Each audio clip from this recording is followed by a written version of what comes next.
Maybvlogs murder case by maybe guilty, maybe not. Mehak Bukhari and 7 others, accused of murder and manslaughter. Trial day 27 from Leicester Crown Court. A man accused of giving the order to ram the crash victim's car off the road in the ongoing TikTok trial is expected to be cross-examined today. Rikan Karwan is the 4th defendant in the witness stand, and yesterday he told the jury how devastated and upset he was when he realized the Skoda Fabia had crashed and burst into flames. But the prosecutors allege that Rikan, who was behind the wheel of Mahek Bukhari's Audi as they raced up the A46 from Leicester at 100 miles per hour, urged his co-defendant Raiz Jamal to ram the Skoda. Yesterday, Rikan told the jury at Leicester Crown Court he had no idea how the crash happened, and this morning, more barristers for the other defendants and for the prosecution will get their chance to ask questions of Rikan. The week started with Raiz giving evidence. While he admitted a collision happened between the seat and the Skoda, he claims it happened earlier in the pursuit and he did not ram the Skoda off the road, where it hit a tree on the Central Reservation at 1:30 a.m. Friday,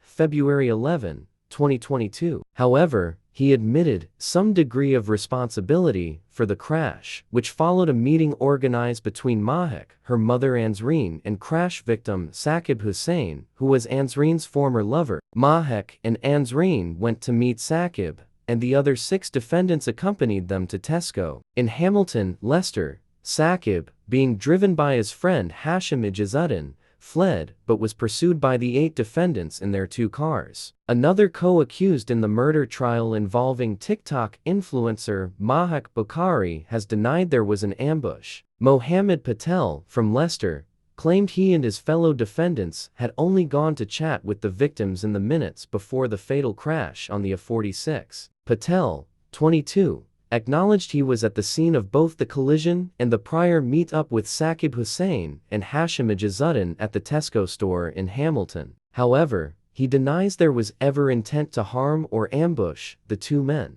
despite evidence of weapons and balaclavas discovered on those involved. Leicester Crown Court heard how Patel denied knowing who the victims were and believed he was only called to join his co-accused to have a chat with Mr. Hussain and Mr. Izaddin. He said, "I only knew of them after the accident when I was told about them. I didn't know who they were until then. I thought we were going there for a chat, that's all." However, police questioned this line of events after Patel had at first denied he wore a balaclava at the scene, despite Saqib Hussain's 999 call claiming several men were wearing them during the chase along the A46. Patel then later admitted wearing a balaclava, after first telling police only Raiz Jamal, Amir Jamal, and Sanaf Gula Mustafa were wearing them. Patel also confirmed he disposed of the balaclava after the fatal A46 collision. Not wishing to name the person involved, fearing the consequences for them, he said it was disposed of after acting under instruction. Police also quizzed Patel on his failure to call officers following the collision, with the 22-year-old stressing he was prevented from doing so. He told police,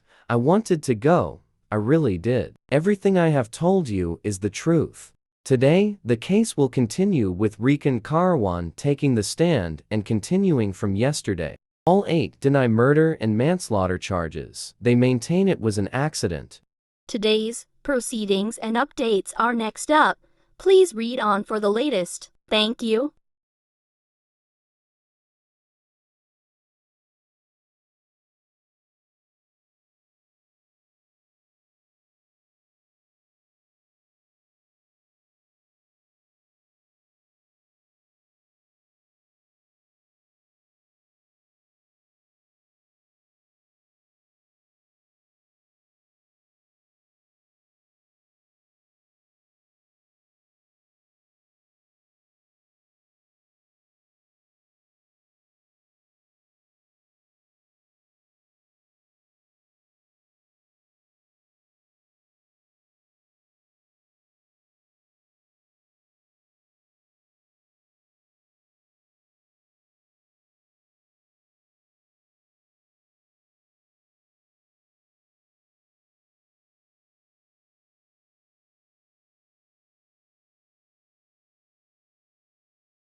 Today's proceedings are over or adjourned. We will be back tomorrow. We thank you for your unconditional love and support. We hope you will continue to support us.